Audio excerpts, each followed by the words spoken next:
Meseca oktobra je optimalni čas v začetku oktobra, da posadimo čebulček, se pravi tiste sorte, ki so za ta čas primerne.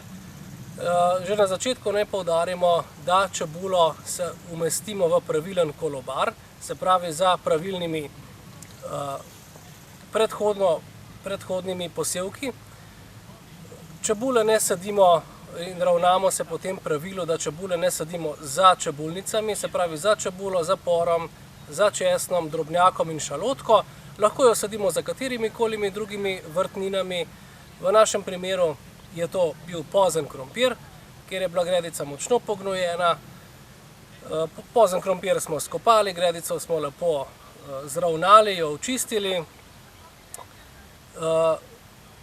Naj poudarimo to, da čebule predhodno ne gnojimo in tudi mi je nismo pognojili. Slabi predhodni posevki so tudi metulnice, se pravi fižol, grah, leča in čičerika. Pomembno je, da bomo čebulo pravilno razporedili v medvrstni razdalji in v sadilni razdalji. Kot pri vseh vrtninah, tudi pri čebuli, je zelo pomembna sadilna in pa medvrstna razdalja. Če nismo vešči, si pomagamo z vrvico, ko gredico zakoličimo. To pomeni, da čebulo sadimo približno tam nekje 30 do 40 cm narazen in pa za eno pest v sadilni razdalji med čebulčki. V teh vmesnih prostorih tu bomo potem spomladi nekje posajali tudi korenček v mešanci za redkvico. Zato je zelo pomembno, da si zapomnimo in da mogoče celo tudi pustimo te vrvice, da bomo vedeli, kam smo posadili čebulček. Čebulček se bo v tem času, ko ga zdaj sadimo v začetku oktobra, dobro ukoreninil.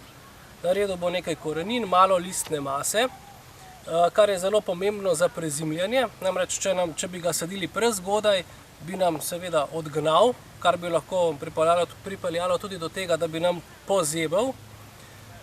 Sadimo pa ga v predhodno zrahljano zemljo na primerno globino. To pomeni, da ga sadimo nekje 2 do 3 cm. Pomembno je tudi to, da ga pravilno obrnemo.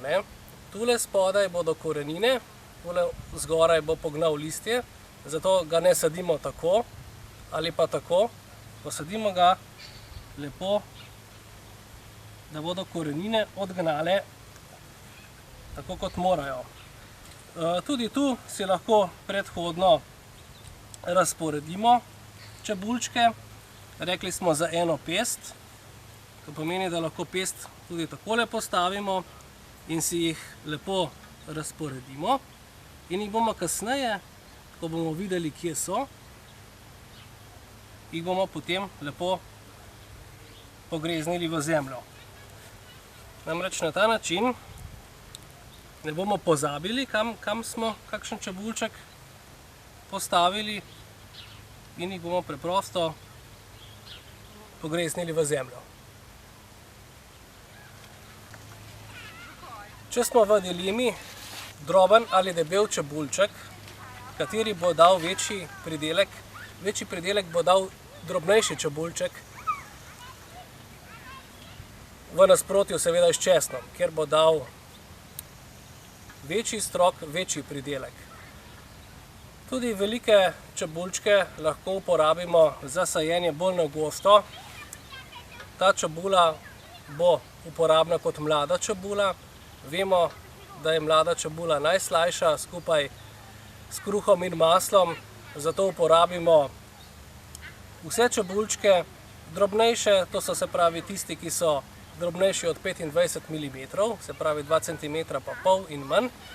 Tiste sadimo normalno, na eno pest narazen, medtem ko velike čebulčke sadimo pa bolj na skupaj, se pravi nekje na 5 cm, te bomo pa pobrali kot mlado čebulo.